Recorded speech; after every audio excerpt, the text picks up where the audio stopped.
Well, good evening, everyone, and welcome to a new live episode of He Said, He Said, He Said. A look at the world from a seasoned Black man's perspective, because one perspective is just not enough, ladies and gentlemen. Thank you all for joining us tonight.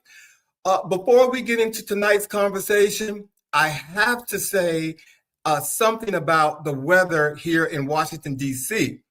Earlier this week, we had 2 beautiful days that felt like spring had finally arrived. The temperature got almost up to 80 degrees, if not 80 degrees. People outside, windows open, folks thinking winter was finally done with us.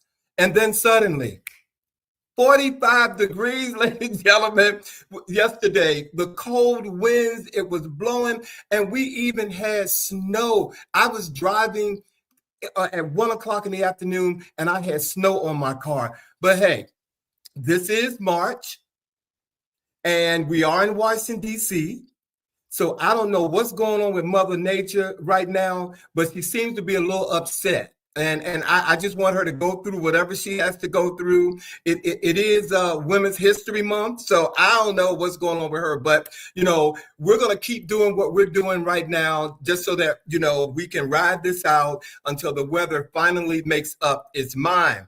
And speaking of Women's History Month, I want to also take a moment to recognize women in history. All month long, we celebrate the strength, brilliance, and impact of women who have shaped our communities, our culture, and our history. From trailblazers who changed the world to the phenomenal women in our own lives, our mothers, grandmothers, aunts, sisters, partners, leaders, and we cannot forget about those good friends that we call Judy. All right, so tonight we salute the phenomenal women who continue to move this world forward every single day. I had to change my focus today, ladies and gentlemen, to share what I'm about to share with you all right now. We had an issue this week that I want to address before we go on with our wonderful show. Jamal Harris Bryant, the pastor of New Birth Missionary Baptist Church in Atlanta, Georgia, announced that the boycott against Target is officially over. And I want to be very clear. When the boycott first started, I gave Pastor Bryant credit on this show. I said he deserved recognition for using his platform to call out Target for backing away from his diversity, equity, and inclusion commitments, and for raising awareness about how those decisions impact the Black community. Because the truth is, corporations listen when the bottom line is affected. When people stop spending, or we stop spending our money, suddenly the conversation changes. And yes, Pastor Bryant deserves credit for bringing attention to this issue.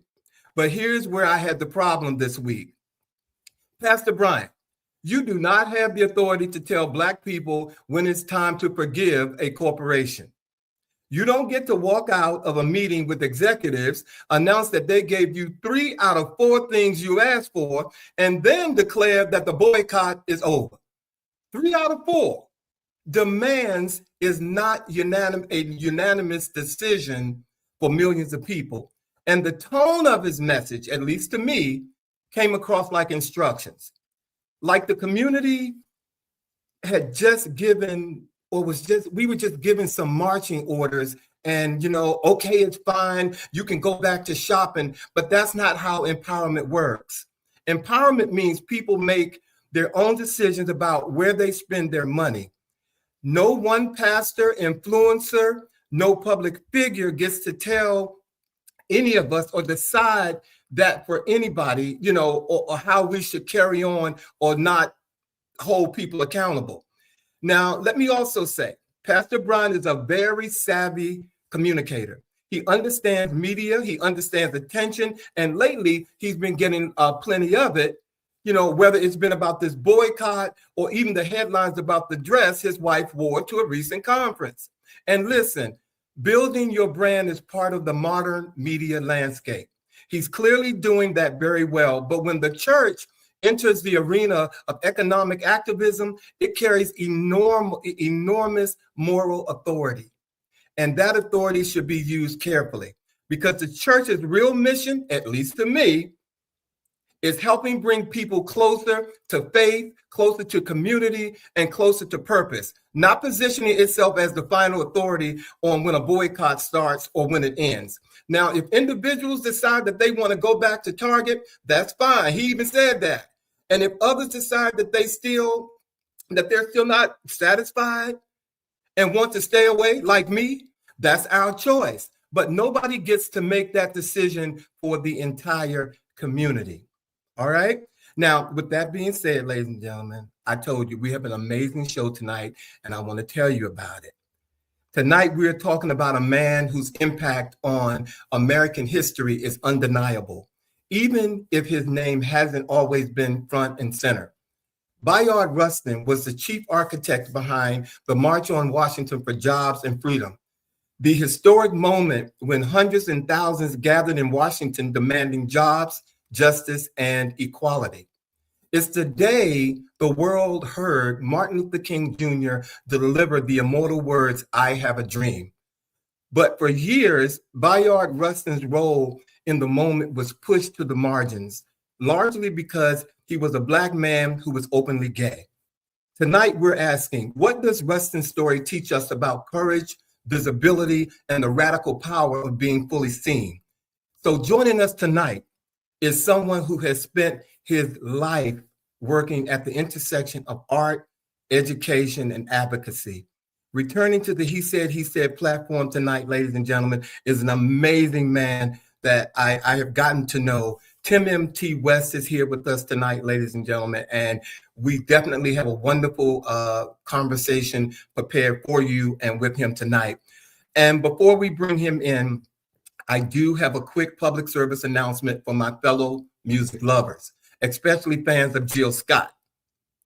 Earlier this week, tickets officially went on sale for her 2026 world tour entitled Jill Scott, To Whom It May Concern. And let me tell you, the people were ready. I'm being one of them. She's coming to DC in June at the MGM Grand, and she'll be here on the 11th, the 13th, the 14th, and the 23rd. But the 13th and 14th, which happens to fall on my birthday weekend, sold out in about 15 minutes.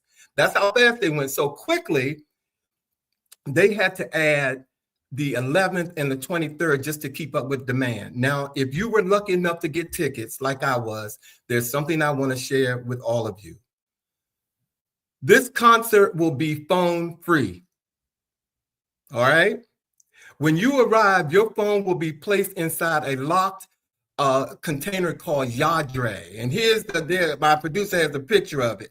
A Yadre pouch that stays sealed during the performance. You keep the pouch with you, but it can only be unlocked in designated areas outside the venue. And if you get caught using the phone during the show, security might politely escort you out the door.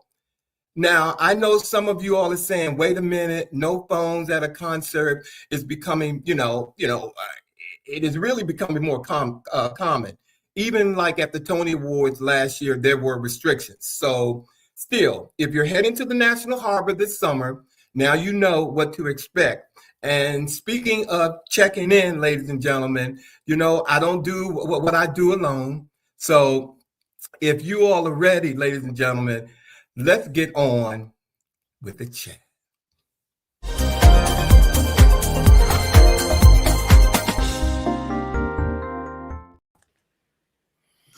Good hello.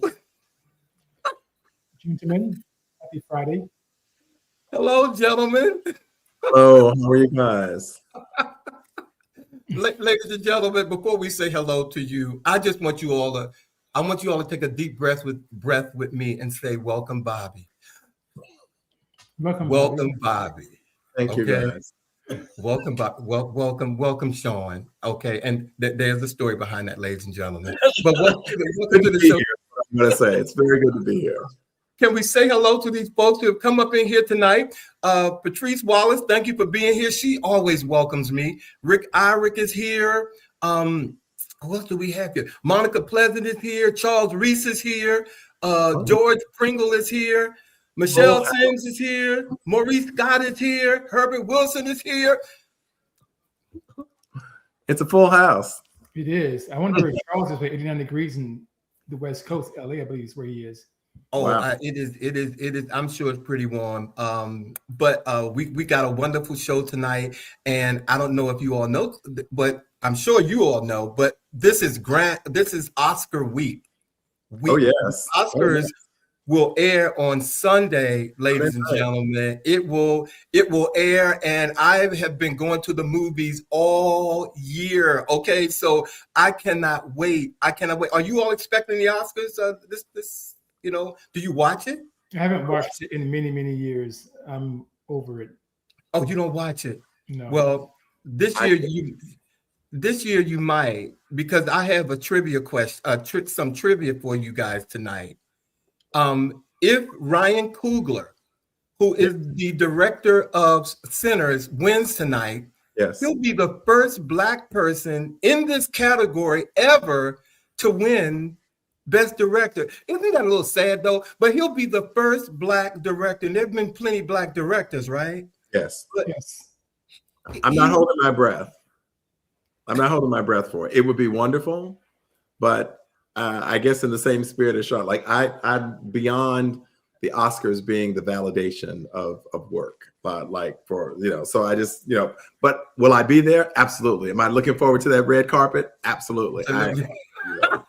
I know you're gonna be there. Well, I got one more piece of trivia, you guys, and it is in the movie Sinners. If this young lady by the name of Autumn Durrell, Arkapaw, wins for Best Cinematography in the movie Sinners, she'll also be the first woman of color to win in that category. Mm. Can you imagine? I'm just like, I'm so sick of hearing the first. I'm 67 years old. I don't want to hear the first. I should be like, this is the 10th. Or why don't you just stop saying it, because it's been so many? This is the world in which we live. It's just the reality of the world in which we live. Yeah, I'm thinking that Sinners is only going to get one award, and that's going to be for Best Actor, Lead Actor by Michael B. Jordan. And cinematography as well, but Tiana Taylor, that movie, I don't know, that is getting a lot of people love that movie. Mm-hmm. The one with Tiana Taylor? Yes, and Sean Penn, and yeah. I actually saw it and wasn't crazy about it. Mm. And to see it winning all this awards, and she is, won an Emmy for it. I was surprised. Really, I was. But again, it's good to see a sister, getting her just due. So, I can't really argue with that. But in the whole spirit of the Academy Awards this Sunday, and celebrating great performances, tonight for our chat, we're going to talk about one performance on a plane in particular that went viral and definitely didn't deserve an applause. So we're talking about airplane etiquette in our chat, ladies and gentlemen, because if you've ever flown, the cabin can bring out the best and the worst in people. Mm-hmm. A recent incident on an American Airlines flight went viral, as I said, after a passenger was escorted off the plane by the police. The woman reportedly played a video out loud on her phone and was warned twice to turn it off. And when another passenger asked her to lower it, things escalated. She responded with an expletive-filled rant, insisting that she only played the video for 30 seconds, but that don't go over well with people. But the flight crew removed her anyway. So tonight, we're going to ask the question, guys. We need to talk about, when you're sharing a tight space with 150 strangers at 35,000 feet, what are the rules of respect? So I'm going to turn it over to you, Sean, you and Bobby, first of all, and I want you all to let us know if you've ever been on a plane where one passenger caused a delay or disruption. What happened, and how did the rest of the passengers react? Either one of you can go. Okay, I feel very, very fortunate. I've traveled a lot. I've traveled internationally, and I never had an incident of that kind, of just delays. But I would say this is long overdue. Amtrak for years has had a quiet car. And I love, Bobby, me too. I love the quiet car on Amtrak. You cannot say a word. And on Amtrak, I have gone into one and said, This is the quiet car. Turn that off. But we are flying, so you haven't done it on a plane. We're talking about a plane. So you have not had that experience on a plane. I have not. Thank God. Okay, Bobby, you've never had it? I have experienced people who forget to use their, I'm an educator, so you guys know we often talk about using our inside voices versus our outside voices. And a lot of people don't get that, and it was the very reason that when they were announcing the possibility of people being able to use their phones and things on the plane, that my heart just dropped, because I don't think that people do have a sense of respect of personal space and noise with that many people in a contained space. I have been in a situation where someone has been on and being loud, and people have asked them to be quiet. And it did escalate in terms of a verbal altercation between people. It's disturbing now. And you're in the middle of, the sky. You can't go anywhere. So it's a lack of, I think, personal respect of others in shared space that I think would be a serious issue. So you've never had it happen to you? You've never had not where the plane has been delayed. Okay. Certainly I've heard people engage one another. Okay, so let's move on and talk about, and viewers, I see you all chiming. Let's talk about the loudspeaker issue specifically and this woman. And I want to ask you guys, if someone next to you, was playing music or videos out loud without their headpiece on a plane, what's the proper way that you would handle it?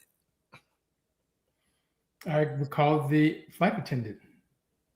I think I would try to engage them directly, personally, just saying, I'm sorry that I'm trying to read or whatever. Is it possible that you might use your headset for your music? I'd at least try to engage them, because I think, I don't know, I just personally feel hitting a button and calling the flight attendant for somebody who's like just sitting right next to you before you've at least attempted to get them to do it feels escalated to me. So here she is. This is the woman right here where it happens. So Bobby, you would turn around and say something to her, Bobby. You would actually turn around and say, ma'am, she's already drunk and she's loud and she's playing the music. So for real, you would turn around and say, excuse me. No, in her condition, no. In her condition, given now that I see her, I'd probably push the button. No. Wait a Sean, would you like to respond to that, please, because these viewers they're chiming in. What would you do, Sean? Zero tolerance. We're all adults. If you're on a plane, you pay for it and so forth, then I should not have to explain to someone that these are the rules. You should know the rules before getting on the plane, and therefore I'm not wasting my breath asking you to turn your volume down. I'm going to call the flight attendant. See, that would be me after I breathe hard and probably go through my type A, my type A situation, because my initial reaction is, okay, sit here for a minute and hope it stops. Yeah. Pray it away or something. But I would be like Sean. I would call the flight attendant, and because if I have to get up, I'm a man of less words. Y'all would know this running the show, but I don't have a lot to say. And I think I would just say, something. But before we go to the next question and close, let me say hi to some of these people, because I know. Let me see. Matt Hatter, thank you for being here. Never seen you before. Thank you. Mark Thomas, Troy Patterson, love seeing you this week at the gym. Glenn Baker, thank you for being here tonight. Jerome Adams, good evening to you. Zero knots. X-roll not. You can correct me if you want. I'm good for that. Okay. Okay. Good evening to you. Ed Wally, thank you for being here. Robert Beatty, thank you for being here. You love sinners. Maurice Scott is here. Thank you guys for joining. Oh, okay. You all would just kick him off the plane. Michelle Bowie. Blue said snatch and throw. Wait a minute. And Zero Not said, pardon me, does your device have a part for headphones? Might I suggest you use them? Oh, you must look at Bridgerton. Okay, right. You must look at Bridgerton. That is very diplomatic. Might I? Yeah. Yeah, but gotta love you for that. Dane 2024, thank you for being here tonight. Okay, I got one more question before we go, Bobby and Sean, and you all need to be honest because I know y'all really want to take your shoe off and hit her in the head. Okay, in this case though, the passenger said the problem wasn't her. It was the other passenger who complained, which teed her off. So where do you draw the line between personal freedom and shared space? And I really want, who was our Brigerton response to? Zero None. See, the person basically said it was you who had the problem with her, which made it escalate. The problem was the woman who was allowed to begin with, because again, when you are in a public environment that is not your own, you have to abide by the decorum set by the private institution in which you are flying on, in this case, American Airlines. And American Airlines has this rule that you cannot have your music or television or whatever on loudspeakers without you has to be in your headphones. So it was her to begin with. So she's projecting. She is defensive, and she projected her being called out onto someone else. What Sean said. See what Sean said, ladies and gentlemen. Yes. So wait a minute. Maurice Scott said, when you purchase your ticket, you agree to the airline rules. You no longer have personal space to play your phone out loud. Okay.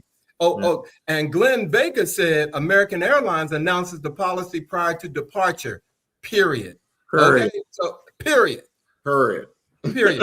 Mad Hatter said, snatch the phone and chuck it. See, Mad Hatter. No, Mad Hatter trying to cause conflict in the sky. Mad Hatter, I want you to come back to the show. So please don't, get in trouble or get an assault charge against you. Okay. Look, I got one more question before the guys, so we can roll on with our show tonight.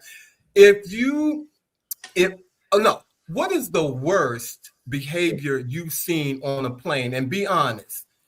Should playing videos out loud on a flight be, automatic? Put your headphones on rule? And you can bypass the last question. What's the worst thing that you've seen on a plane that you just thought this should not be happening? I would say the thing is the worst smell. I hate smelling people. So, yeah. Sean, no, I'm with. Go ahead, Sean. Bobby, you can answer, but Sean. B-O. What he said. What he said. My funk meter is like low. It's low. Yeah, that's not a good one. For me, it is, and I love children. So before I say this, but people who do not manage their children, like the kicking on the back of the seat when like some kid, or the kid who's the flight attendants are trying to do their job and the kid is running up and down the aisle, and you're just like, yeah. So for me, it is, it's the control of, your family.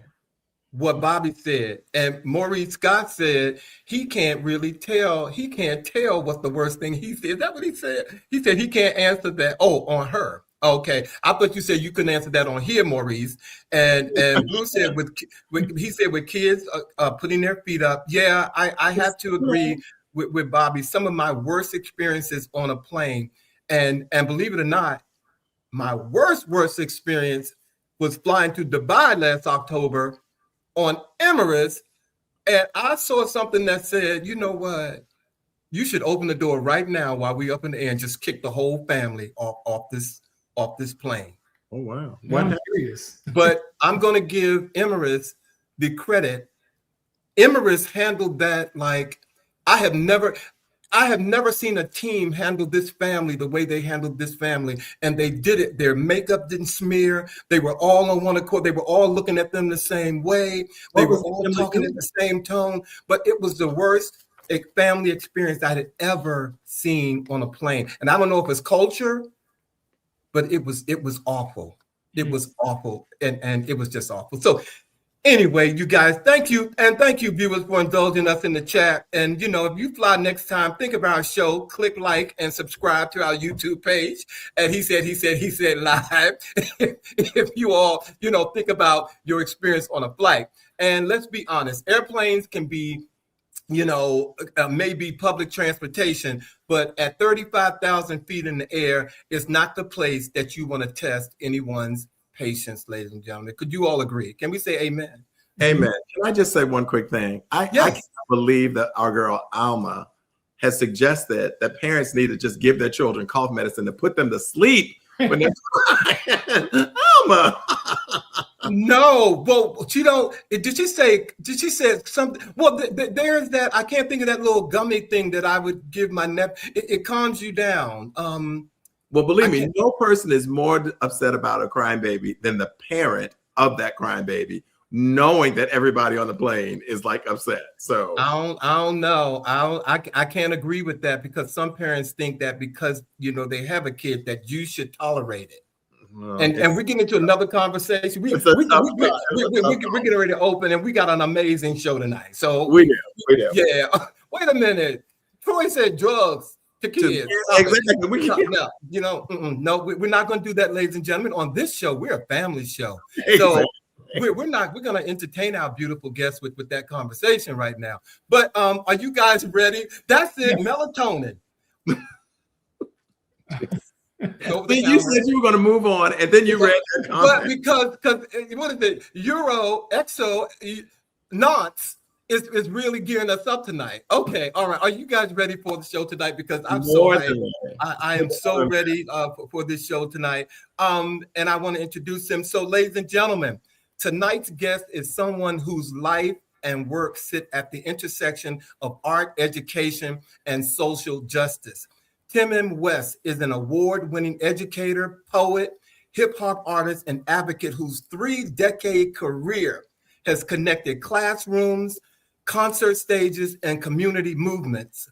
A graduate of Duke University, the New School, and Stanford, Tim M. has spent his life transforming personal truth into public service.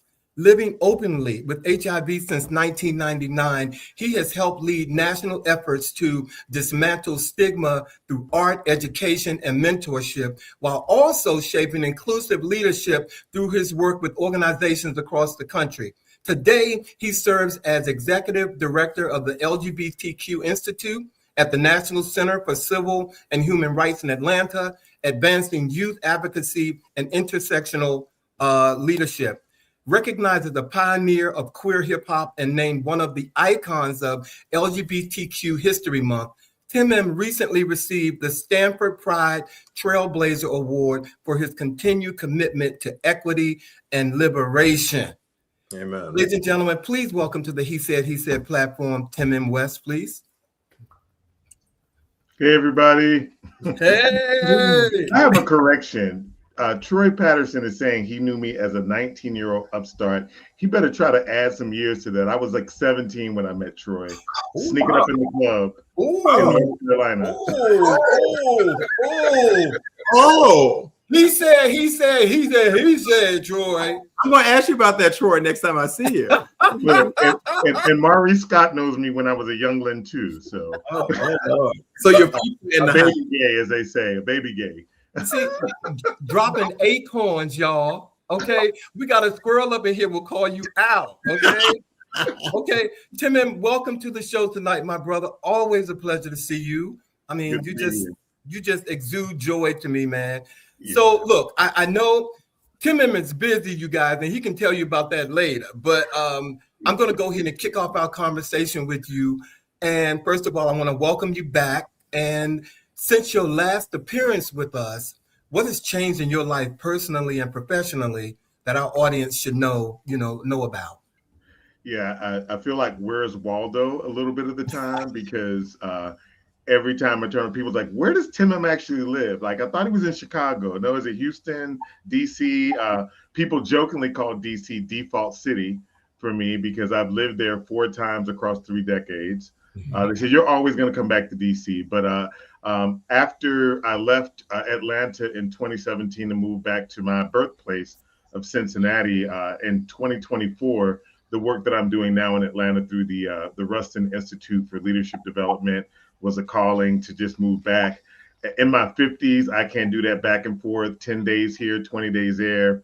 It was too much for me. I got a bad back. So I was like, let me move back to Atlanta. So that's been the biggest change. They say that about 2% of the population for whom like traffic and bad traffic is a deal breaker. And I'm in that 2%. I hate traffic. Like, it gives me anxiety. I feel like I'm wasting time. Atlanta's a city where it can take 45 minutes to go 3 miles, depending on where you are. And I just feel like that's not how I want to live. But I did find a home in the West End, so I can take streets to kind of get around some of that traffic. Being in Atlanta, this is my 3rd time in Atlanta as well. And I think when I first moved here in 2006 from DC, I just had this idea of Atlanta as the Black gay Mecca. And I was in my 30s and I was like, look, I'm getting old to be a hip hop artist. I need to move someplace where that career can take off.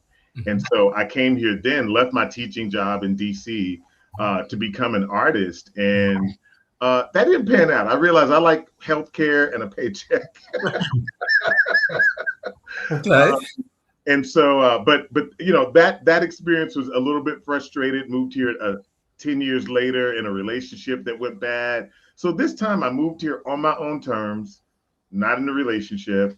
And so I've been able to really embrace all that Atlanta has to offer as a city that certainly has, a rich history in civil rights and human rights, and, making the most of it. I miss Cincinnati a lot, but I try to get back. And I miss DC, but I try to get back there as well a lot. So lots of old stomping grounds for me.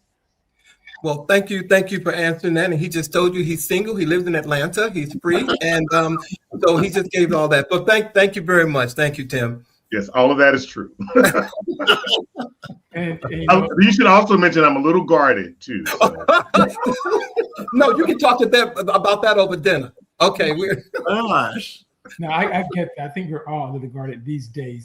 And Tim, I want to say that Alvin gave that wonderful introduction regarding your career.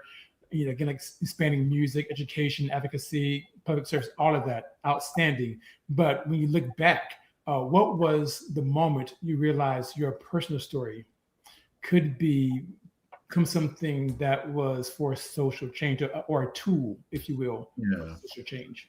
That's really interesting. I was on the fast track, my majors in undergrad, and I split my undergraduate time. So one school that didn't get mentioned, even though I got my degree from Duke, one of the reasons I went to Duke is because they were one of the few PWIs that had an HBCU exchange program.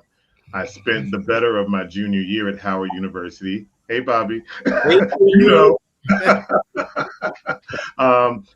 which was transformative for me. One of the things I'll say about HBCUs, PWIs, very different experiences. I remember jokingly asking why students were up so early when they didn't have classes till 10 or 11. They're like, oh, they're getting ready for class. Like you go out on the yard, you got to look good. At PWIs, you can go in your sweatpants. Don't nobody care how you look. So it took a while to get acclimated to the culture of like getting myself looking good to go to class. And I swore that like Howard made people send in photographs for admission because it was so many good looking people there that it was a little distracting, but just a great balanced experience. And I also think in the context of these conversations we're having now about DEI and mediocrity versus meritocracy, Howard was the first place where I knew that I was excellent because I worked hard, because I was excellent. I was not measuring my worth or my value against proving to white students that I was worthy of being there. And it was really, when I went back to Duke, I had straight A semester for the first time after spending time at Howard. And I think that was because, there was that sort of proving a point as opposed to really falling in love with the language and falling in love with the academics. So big thing that I'm thinking about a lot now as, a lot of PWIs are rolling back affirmative action. And I'm more than ever a proponent of our HBCUs for that reason. And because I think students shouldn't have to go to college with the distraction of worrying about somebody questioning their value. It's just not something, I wouldn't put my kid in that situation right now.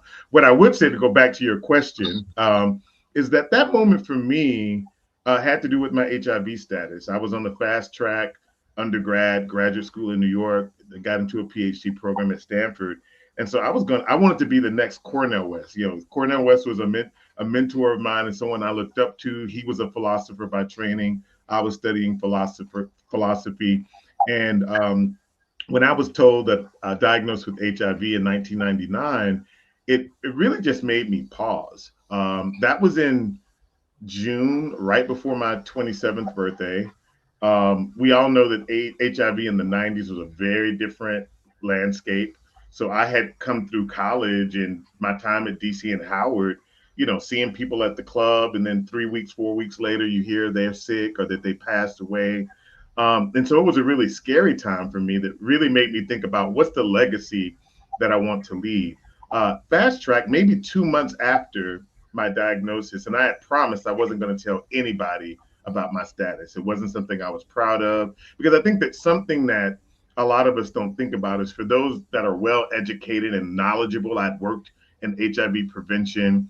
There's a sense of shame you carry, right? Like, you should know better. Mm-hmm. And I'm like, you don't know better when you fall in love. You don't know better when you trust someone with your heart. Like, all of that intelligence and good judgment can fall through the wayside. And I was in a relationship when I contracted HIV with someone that just wasn't honest with me. I don't blame that person. I blame myself, if anything, for not taking precautions. I think if there was a PrEP out then, I would have taken it. For those that are listening, we actually have medication now that can prevent you from getting HIV. But what happened 2 months after that was really that turning point, Sean, when I was facilitating a young men's group. And one of the young men asked the question, what would you do if you found out you were HIV positive? And so imagine 2 months after I found out, and after I've told myself I'm not going to tell anybody about this, I decided to shut myself off from intimacy, dating, sex. And one by one, those young men who were in their teen years gave a different suicide method. I was in Oakland at the time. I'll jump off the Golden Gate Bridge. I will find a rope and hang myself. I'll look for the closest gun. And I'm sitting there knowing this about myself, right?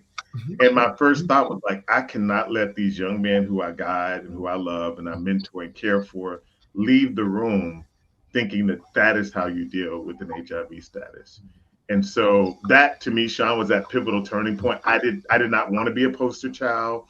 I did not necessarily even want to be public, because HIV still carries a lot of shame and stigma. And there's still people that whisper, oh, he's sick, don't talk to him, and then sneak and give you their number later.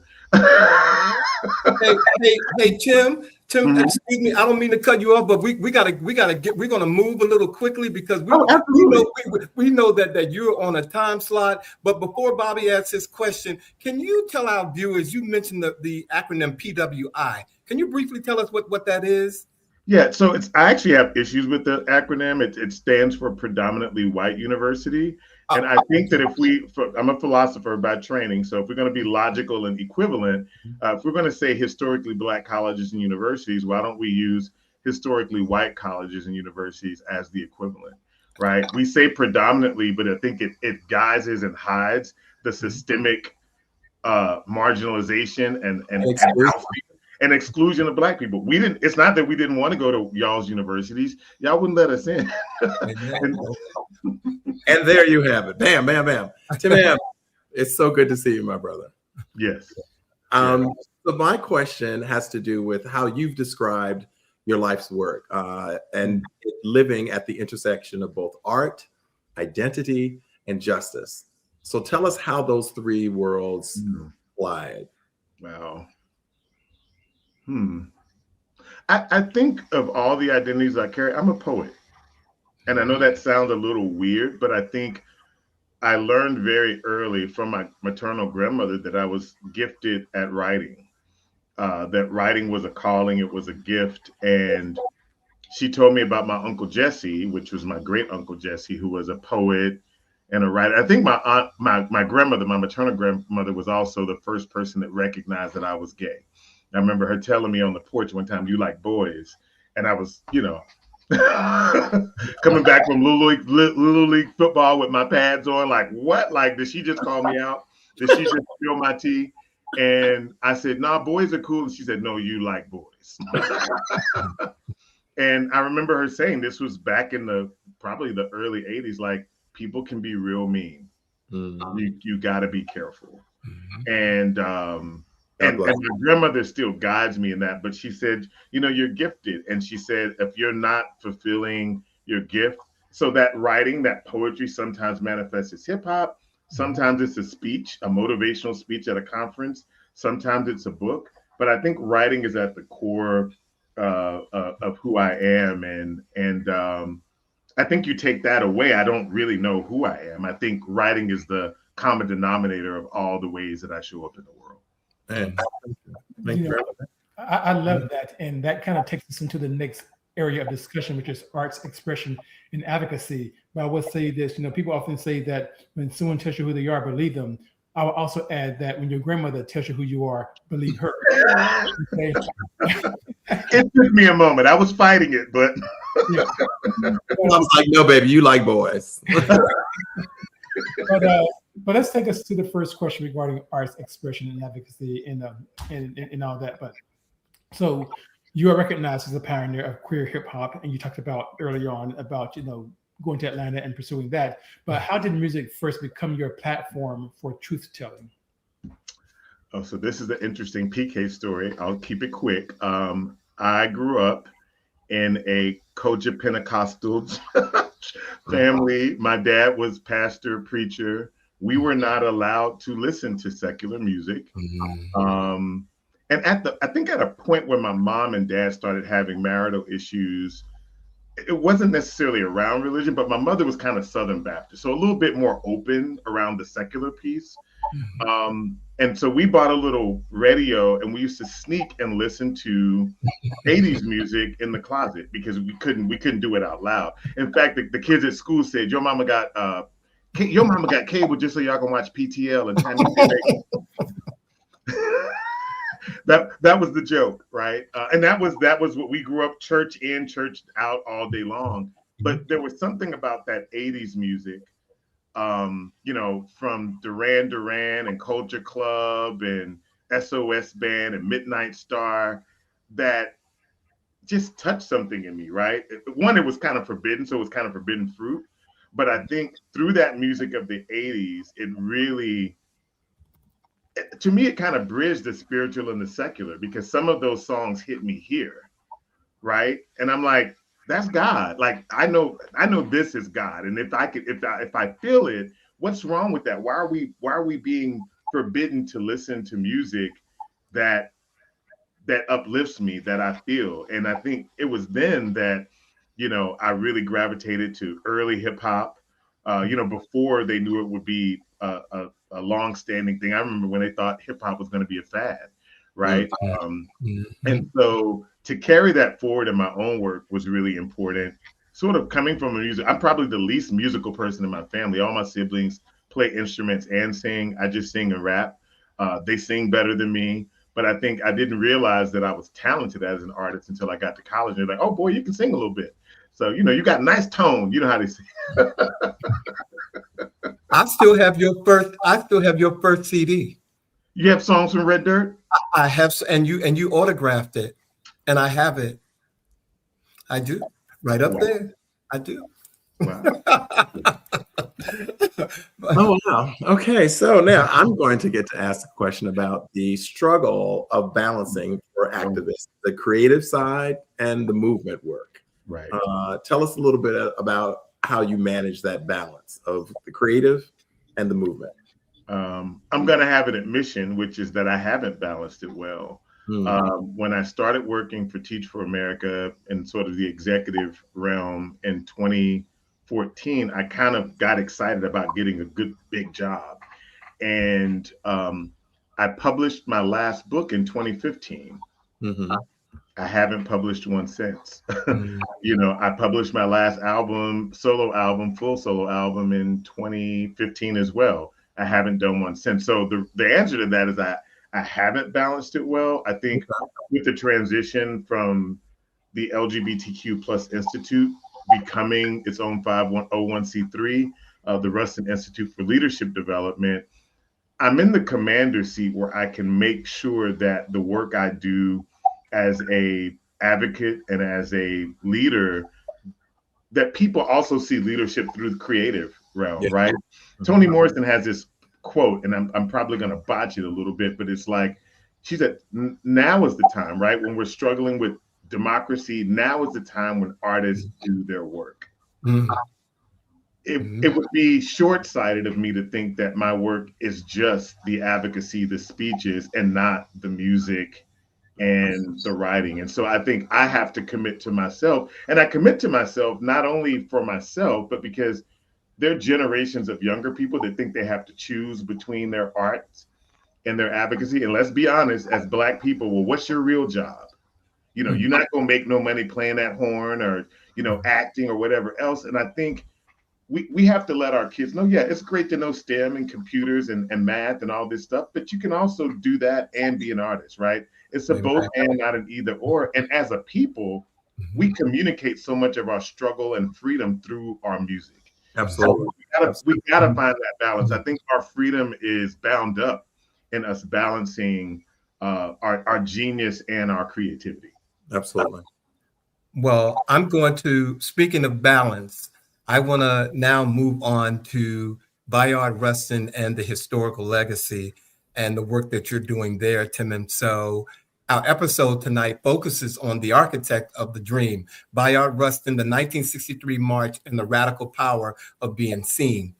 As the executive director of the Rustin Society, and on a personal level, what does Bayard Rustin's legacy mean to you, and how does that legacy shape the work you're doing today?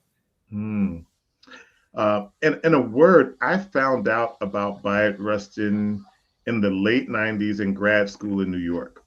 And I remember my first thought was, I went back to my 16-year-old self, depressed, excellent grades, doing excellent in sports, doing excellent everywhere, but depressed and a mess because I thought I was a unicorn. I had no models in media or the public for who a Black, gay, queer person could be. And I remember finding out about Bayard Rustin, being like, wow, like the person that was the architect of the March on Washington, who enabled Martin Luther King's I Have a Dream speech, was gay. And I was like, what if that 16-year-old boy had known that? And I think about the remarkable shift in how I saw myself, and a lot of the struggles that I went through would have been lifted had I known that. I think that's also a reason why the Moms for Liberty and whoever else is trying to ban books and keep knowledge to the next generations out of their hands, because they want us depressed and sad and feeling like we're nobody. And that's why the Bayard Rustin Society makes a commitment to actually, look, if they take the books out of the school, we're going to build a community library where kids can get access to the books as they need them, right? I think we have to begin to think outside the box. One of the things I love about Bayard Rustin, beyond his mentorship of people like John Lewis and Martin Luther King Jr., was he was a strategist. If they close one door, let's open or knock down another one. And how do we utilize and pull our minds together in a strategic way to ensure that we're still doing the work? Amen. Thank you. Well, and also the work that you're doing real quick with the Bayard Society, is there something that you want to, any more that you want to tell us about that? Yeah, I mean, I think what's really great is the when you start a venture of developing your own nonprofit, it's a lot of work. It takes people that believe in you, investing in your idea. We do that in a lot of ways when it comes to corporate or real estate. And so I'm just asking people to say, hey, if you believe in intergenerational mentorship, which is at the heart of what we do, our leadership development means that, like, I'll give you a picture, right? When I talk about Troy, and I see some people on the call, and Maurice, these are people I met in the scene, right? Okay. And back then, you had at a Trax, I could be 18 years old, 19-year-old, and meet somebody that was 35 or someone that was 50. As the community has grown and we've lost a lot of our spaces, we don't have social spaces that put Black gay men in proximity to each other across generations. I know at least here in Atlanta, I can go to a space where everybody in there is a Black professional man over the age of 45. And I was there when I heard a conversation about, oh, these YNs, this YNs that. I don't want to say what it stands for, but I think y'all know what YNs are. And I was like, well, we're complaining about YNs, but are you mentoring them? Do they even know you exist? And so the Rustin Society is really about how do we bridge that generational gap? How do we show, young LGBTQ young people that like you can be real estate folks and lawyers and doctors and anything you want to be, but not in a fictitious way. We have to be present so that they can actually see us as tangible people. And so that leadership development happens through mentorship, through presence. Last year at one of our conferences, this young lesbian girl said, I've never met a Black lesbian over the age of 50. And that kind of hit me. I was like, that's sad because there are lots of them. Yeah. Yes, well, I want to go to the next question because it ties to what you're all saying. And again, you already mentioned a lot about Rustin and how he was instrumental in organizing the March on Washington for Jobs and Freedom. But for decades, he was pushed to the margins because he was a Black gay man. But with that, why do you think, and why do you say now that it's important to reclaim his story? Yeah, it's important to reclaim his story, just like it's important. I just saw the My Name is Pauli Murray documentary. Mind blowing. If you have not seen it, like mind blowing. There's so many, and you ask like how people like Rustin and Murray, who had such an influence on Black civil rights, setting the foundation and it was because they were gay. It was because they were trans or non-binary. And I think we have to excavate and honor those names in a way because the generations after us deserve that. I don't want them. And I think importantly, when I decided to do hip hop as an openly gay artist, when I decided to write my first book, and I had people, well, you can't do that. You can't be openly gay in hip hop. Well, yes, I can. And I'm going to do it. And part of that is because if you don't speak truth to power, if you don't share your story now, I mean, I love my family. I think my family is really gracious and great, and they love me, and I think that they love who I am. But I don't know how they'll feel about me after I die. And I've seen many instances where families try to reclaim or put forth a notion of somebody that, oh, he gave his life to Jesus on his deathbed and, renounced his homosexuality. And I'm like, no, I want, if that's the way that they remember me, I need y'all at the funeral cutting up with tambourines and DJs and everything else, because that's not who I am. And so part of it is, I mean, and that we heard that Essex Hemphill, who was based in DC, had family say, oh, that's not who he was, and try to create another notion and hold up things in his estate. We have to speak truth to power about who we are, because history will forget and they will reimagine us as something very different. Amen. Amen. So I want to ask you a little bit about Rustin's life and his legacy and the types of lessons, or if there is a singular lesson that you believe that today's activists should carry forward, and in particular, Black LGBTQ plus activists. Well, really great question. In the Rustin film, there was this moment where he wanted to do 2 days of the March on Washington, right? And he had to make concessions. And my millennial and Gen Z mentees will say, well, you're set to Gen X. Well, I am, right? In many ways, we were taught to be diplomatic, to be nuanced, to look at both sides, and that, justice sometimes means you don't get exactly what you want. Right? Bayard Rustin wanted very badly for the March on Washington to be 2 days. But the one-day March on Washington got the 1964 Civil Rights Act passed. Right? Now, what if he had said, we're going to call it all off and not do it because it's not 2 days? Right. I feel like for younger people that I mentor, that's the one thing that I try to get them to see, that strategy is sometimes about harm reduction, not utopianism where like everything is exactly the way I want it to be. When I vote, I'm not voting because I fell in love with the person I'm voting for. I'm voting because I'm trying to extend my life and my joy and my happiness. And if putting someone in office that is not perfect but might be accountable to me means I get to do that a little bit further, then that's important. Like people say I don't believe in the lesser of evils. I do. You know, if evil gonna shoot me dead immediately, and not so bad evil is gonna let me live another day to figure out how I can kick him and beat him up, I will deal with the lesser of the evil, right? And I think I think it's a luxury. I think Toni Morrison talks brilliantly about this existential existence between the rock and the hard place, right? You know, neither of them is preferable. We get the agency to choose. Like, hey, you know, Black people they've often not had perfect situations, right?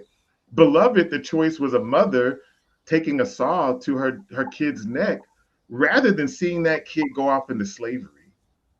That's not a good choice. Either of those is awful. And the mother made the choice she felt was best in the moment because she didn't want to send her kid into slavery. And that choice haunted her. But I think for us to be like, we got to get a good choice, you don't always get a good choice. No, sorry. Life lesson. Well, do the best, make do. That's what my grandma would say. Sometimes you got to make do. Make do. Thank you. I need to piggyback off of Bobby's question, Tim, and ask you, what advice would you give activists who feel overwhelmed by the scale of work that needs to be done? Yeah, I'll say it really plainly. Audre Lorde said self-care is not, I think it's not self-indulgent, it's an act of political warfare. Again, botching a quote, but that quote really sticks with me. I get off social media for days at a time. I turn off the news. You know, I think those things are important when there is a regular onslaught of negativity, toxicity, bigotry that is actually intended to desensitize us. The point is to make us numb to it. Yeah, it's happening all the time so that we don't even feel it when it happens because it normalizes it, right? Like people getting snatched out of cars is just the way things are. No, it's not. That's not normal. And we have to continue to say that's not normal. I'm going to protect my peace and work on the side of justice. And working in justice means different things, right? Some women made sandwiches during the March on Washington. That was their activism, right? That's the other thing I would say to younger people is that activism, advocacy doesn't just look one way. Some people made the sandwiches. Some people did the editing of the papers. There's a place for everybody in this movement. And that's what I hope the Rustin Institute and the Rustin Society can be. Whatever skill set you have, how do you ask me, I'll find something for you to do.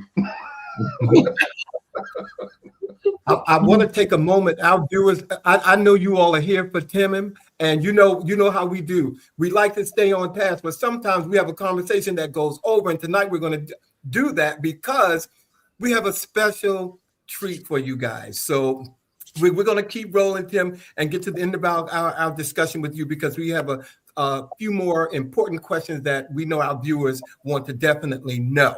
But Bobby, go ahead and take it away. I'm sorry. Yes. So you had mentioned, of course, moving back, going to different places, DC, Cincinnati, et cetera, and being now back in Atlanta. So how has being back there now kind of shaped the work that you're doing? Like, you know, could it be done in Cincinnati or DC? But how has being in Atlanta shaped it? I think it can, but you know, it may sound trivial, but it's great that Atlanta has an airport. This is the busiest in the world. You know, I can get direct flights almost anywhere, even abroad when I need to. And in many ways, Atlanta is like one of the birthplaces of civil rights. You could argue Memphis and Alabama as well and other places, but I think it's important to be connected to that legacy. I have a niece at Spelman College, which is just a mile or two from me. Yeah. And I cultivate her leadership, and she does our youth programs as well. So I think there's something geographically about being in the South that's important for me. And yet I want to have tentacles in DC, New York, Houston, a lot of the places that I love because this work is national. So we'll talk a little bit, or you can share some information on how people can join the Bayard Rustin Society. You know, I've already talked, Alvin, to you and Bobby about that. Now I got Sean as a new recruit. That we can get things going in DC. And what's really great is we have young people in their 20s in the society in DC. We have people in their 30s. We have people in their 50s and 60s, but all working together to kind of do things jointly. So I think that's really great. But yeah, I think that's the main thing. I also think as you get older, you manage your expectations. So the dream of Atlanta being this perfect, big, Black gay mecca, and I'm going to go meet my husband there on the first day. And, I'm not that person anymore. Love his work, but I have a good life. I have amazing, special friends that hold me up and take good care of me. And so I think that's the other thing. Like, my maturity has, I think sometimes in our culture, in our life, we actually, when people ask you, why are you single? It's an indictment. Yeah, absolutely. It's like an interrogation. Like, why are you single? Well, Tim, that's a whole nother conversation. A whole nother episode. We're not even going down that road tonight. So we go. Oh no, we're not going to do that right now. So, that's another show. That's another show. Okay, yeah, exactly. And I'm a very, very busy man. But with that being said, what initiatives are you most excited about with your work right now? I'm really excited. So most of the work we do is youth leadership development, but I am really excited about the Bayard Rustin Society. I say that because, we have chapters in Los Angeles, the Bay Area, Chicago, DC, New York. And so what does it mean when we bring people from different professions into a room or a space together to actually strategize and figure out what should we be doing locally to have an impact on what's happening? And I think that's a movement that starts small. I'm a member of a lot of national LGBTQ organizations, but I think this one isn't intended to recruit everybody. We want to be selective. We want people that want to do work together and that find joy in freedom work. And so I think that's kind of how the Bayard Rustin Society is different. And I actually believe, I moved back here from Cincinnati, sold a home and everything because I believe that I'm following my calling. So I really do feel like this is my legacy and that I've been fortunate enough to meet people intimately and directly connected to Bayard Rustin who are saying, young man, go forth, be great, right? And so, I feel like I have a village out there that's cheering me on. Important. Well, I am going to do something, ladies and gentlemen, that is going to surprise you. We have a special guest who's backstage, ladies and gentlemen. He has been here. We have interviewed him. He graciously came on during the premiere of Rustin. Ladies and gentlemen, please welcome to our panel again, Mr. Walter Nagel, the husband of the late Bayard Rustin, who's with us tonight, ladies and gentlemen. And I know Walter's right. I know Walter's right there. I know Walter's here. Walter's there. While Walter is turning on his camera. There we go. There he is. Okay. Am I?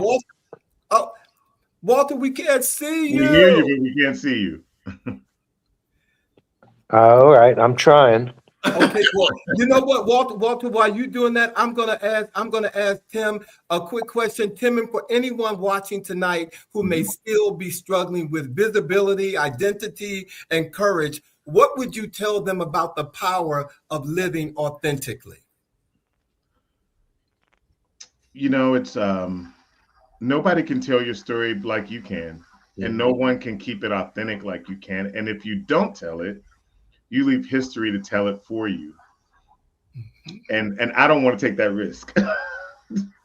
Hey, if I had a plate, I'd be passing it right now.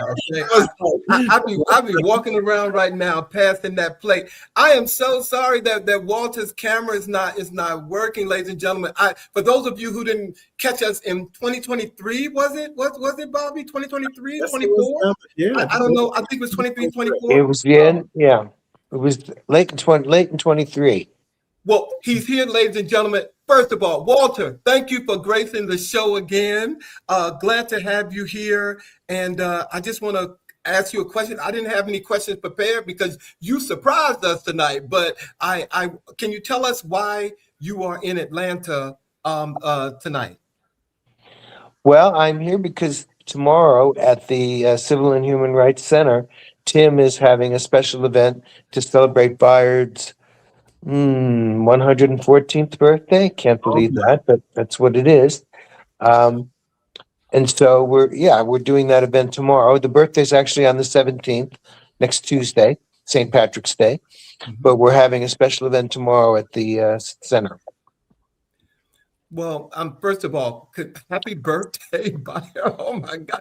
Oh, we haven't had a chance. I wish I could be in Atlanta to partake in the festivity, but as Tim said, he's recruited all of us, and we're going to do some work with him, and hopefully we can use this platform to help you do that, Tim, most definitely. But Walter, like I said, I just wanted to let everyone know that you were here, and when the opportunity arises, definitely I want to bring you back, and we're going to have your camera working so you can be with us totally.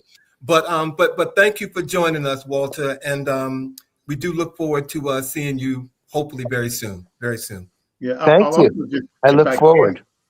If I can really quick, something that's really important is going to happen, because I think Mayor Bowser in 2023 named a Bayard Rustin Day for the city of DC. Atlanta on Saturday will proclaim March 17th Bayard Rustin Day, his birthday, in Atlanta, Georgia, which is the first city in the U.S. South to do so. So that's a big accomplishment. And Representative Park Cannon, who's at the state level, is trying to get the state of Georgia to acknowledge that as well. I would check up for y'all in DC to make sure that's still being honored, because 45, 47 and come through and try to take everything away. So there is a Bayard Rustin Day in DC. Let's make sure we preserve it. That's really churning that butter to have that conversation. We're not going to do it. We're not going to do it. But Tim, first, let me just thank you again for coming on and talking with Sean, Bobby, and I, and our viewers, and sharing your amazing gifts, because you have a whole bunch of them. Okay, and I'm just so proud of what you're doing, and to be a part of it in any way is a blessing for me. It really is. So here. Yeah. Well, Alvin and Bobby and Sean, I haven't had a chance, I don't think, to meet you. But what I will say is that, from a generational perspective, people are always watching. Alvin, I've been seeing you out there in the scene. I've seen you up in the clubs too, and just right. You just never know who's watching, right? And I take for granted until some young person comes and says, "Oh, I saw you on the news or in a documentary. Oh, wow." I remember meeting Marlon Riggs and just being like, "Ooh, it's Marlon." He was like, "Hey, it's me. Like, how you doing?" But I don't think you think of yourself as iconic or a pioneer or anything like that, because you're just doing the work, right? But I think it is important for us to acknowledge that people are watching. Bobby, you got fans. Like, some of them, I went to college with someone that thinks the world of Bobby Edwards. I mean, Bobby Edwards can do no wrong. And so I think people are always watching. Our younger generations are watching, and we're modeling who they can be. And so I'll just leave us with that. Feel free to look up the Bayard Rustin Society. I think you can share information later about how people can get connected to it. But it's been a real pleasure. Love all three of you. You too, Sean, because you're going to join too. And I will see y'all in DC soon. And thanks, Walter, for coming. I picked him up from the airport this evening. Such a gracious, big heart. No, he didn't need no fancy pillow or anything like that. He just hopped in the car. Well, thank you. Well, since you're here, we're going to close the show with you, Tim, and Walter being here with us. And ladies and gentlemen, next week on March the 20th, we will air a previously recorded episode. It might be this one because we will have to take that day off. But we will be back with you on the 27th of March to close out the month. Our show, No Secret Stays Buried, Disinformation, Trauma, and the Stories We Run From, with author T.J. Graham will be here, ladies and gentlemen, at the end of the month. And our words of the week, thanks to Bobby and him getting in here today: when the world is silent, even one voice becomes powerful. And that's the representation of our show tonight. So ladies and gentlemen, I hope you all have a great weekend. Thank you all, viewers. If we didn't acknowledge you, we love you. And Nance, you just keep on coming back. And Mark Thomas, thank you for joining. Really quick, Nance and I did a project last year for Black History Month called James Baldwin Shotgun. He and the Mad Hatter are my rap buddies. And so if you want to check out a powerful hip hop project dedicated to James Baldwin, check out James Baldwin Shotgun. Amazing MC. we still out here doing things. And yeah, he's right there in DC. Well, all right, DC. Al McGill, thank you for joining us. Ladies and gentlemen, have a wonderful weekend, whatever you do. And we look forward to seeing you on the next episode of He Said. He said. He said. Have a good weekend, everybody. Tim and Walter, thank Tim, you. Walter, thank you, guys. Thank you. Bye.